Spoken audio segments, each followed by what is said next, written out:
भारत सरकार कौन और केंद्र सरकार कौन? वैसे इसके ऊपर पूरी लंबी वीडियो चाहिए, पर एक लाइन में समझ लो। हम भारत सरकार हैं, जो देश की जनता वोट करती है, जो अपने गांव में रहती है, जो अपनी अर्थव्यवस्था चलाती है, जो जिसके टैक्स के पैसे से ये लोग राज करते हैं, वो भारत सरकार है। और केंद्र सरकार नाम की कोई चीज वैसे तो एग्जिस्ट नहीं करती, पर असल में केंद्र सरकार है पार्लियामेंट ऑफ इंग्लैंड। पहली बार जो केंद्र सरकार है, जो सेंट्रल गवर्नमेंट है, वो वर्ड इस्तेमाल किया गया था इंग्लैंड की पार्लियामेंट के लिए। वहीं से आदेश होकर के आते थे जिस वक्त अंग्रेजों का शासन था। और आज भी केंद्र सरकार जब भी इस्तेमाल होता है, समझो अंग्रेजों के अधीन वो चीज चल रही है। और भारत सरकार हम हैं, क्योंकि हम तनख्वाह देते हैं, हम टैक्स देते हैं, हम मालिक हैं। देखो ना, डीसी तो डीसी है, वो तो सरकार नहीं है।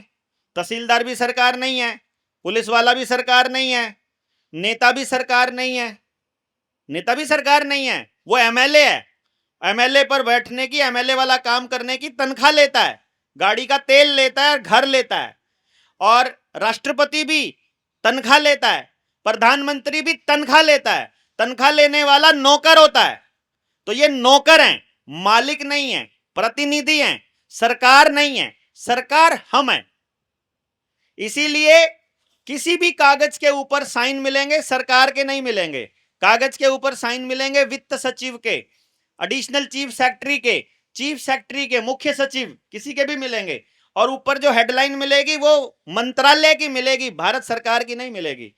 भारत सरकार के अधीन मंत्रालय। तो भारत सरकार क्या? लोकसभा सरकार नहीं, विधानसभा भारत सरकार नहीं, राष्ट्रपति भवन भारत सरकार नहीं। तो वो भारत सरकार कौन है फिर? वो हम हैं। हमारे अधीन लोकसभा है, हमारे अधीन संसद है, और उसके अधीन मंत्रालय हैं। वो मंत्रालय हमारे अधीन है, हमको पता ही नहीं है। हम अपने आप को माई बाप हम नेता के सामने जाके माई बाप करने लग जाते हैं। हमको पता ही नहीं है कि जो पुलिस वाला आता है वो हमारा नौकर है, हम मालिक है। क्योंकि हम अकेले हैं, इसलिए कहने की हिम्मत नहीं है हमारी।